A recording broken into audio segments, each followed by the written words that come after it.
తెలంగాణలో సంగారెడ్డి జిల్లా సంగారెడ్డి మండలం పసలవాది గ్రామంలో శ్రీ జ్యోతిర్స్ విద్యాపీఠం మహా ఆశ్రమంలో శ్రీ సిద్ధాంతి మహేశ్వర్ శర్మ పంతులు ఆధ్వర్యంలో విభూతితోని 20 అడుగుల శివలింగం చేయడం జరిగింది. మహాశివరాత్రి సందర్భంగా మన ఈ శివలింగానికి ప్రతి ఒక్కరు వచ్చి ఇక్కడ దర్శనం చేసుకోవచ్చు. అదేవిధంగా అభిషేకం మరియు అర్చన గిట చేసుకునే అవకాశం ఉంది. కాబట్టి ఇంత గొప్ప అవకాశం ఉన్నందుకు మనకందరికీ చాలా సంతోషంగా ఈ లింగంను మనం అందరం దర్శనం చేసుకొని భక్తులందరూ కోరుకున్న కోరికలు నెరవేరుతాయి. కాబట్టి ప్రతి ఒక్కరూ వచ్చి ఇక్కడ దర్శనం చేసుకోవాలని కోరుతున్నాం. దర్శనం చేసి అన్నదాన ప్రసాదం అదేవిధంగా ప్రతి ఒక్కరూ ఇక్కడ వచ్చి దర్శనం చేసుకోవాలని కోరుతున్నాము. ఈ శివలింగం అనేది ఎక్కడ లేనటువంటి శివలింగం, భస్మలింగం అంటే మన వివిధతోనే తయారు చేసింది. ఇక్కడ వచ్చి అర్చన కానీ మన అభిషేకం కానీ ప్రతి ఒక్కరు చేసుకుంటున్నారు. ఇప్పుడు మీరు కూడా చూడొచ్చు.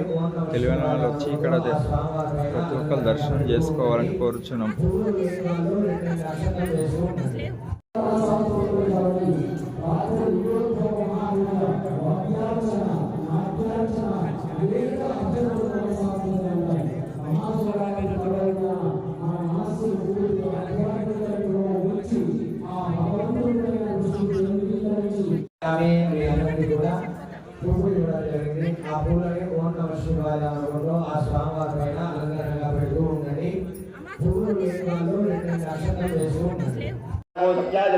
रजस्याय नमः शिष्याय हरित्याय नमः लोप्याय जोलप्याय नमः और्याय सूर्याय नमः पर्याय वरुणहत्याय नमः मगरमानाय दाविन्द्रे नमः अक्षितदे प्रक्षितदे नमः अक्षरिगेभ्यो देवानागो हृदयेभ्यो नमः विक्षरिगेभ्यो नमः निर्मतेभ्यो नमः आनयतेभ्यो नमः भस्मलिंगाय ओम नमः शिवाय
पशुपतये च नमः उग्राय च भीमाय च नमः अग्नेपदाय च दूरेवदाय च नमः अन्त्रे च हनेयवे च नमः लक्ष्मद्राय च नमः तीर्थ्याय च कूल्याय च नमः पार्याय च वार्याय च नमः प्रदरणाय च उत्तरणाय च नमः ताय च नमः तर्व्याय च केक्याय च नमः काट्याय च शुक्याय च आदित्याय च मोलोक्याय च ओलक्याय च नमः पूर्व्याय च लक्ष्यतदे च नमः मक्किनिकेभ्यो देवानागो हृदयेन जनाभेदलपदेदलिधनीललोहिता येषां पुरुषाणाम् येषां सुवर्धने क्षेत्रे राजा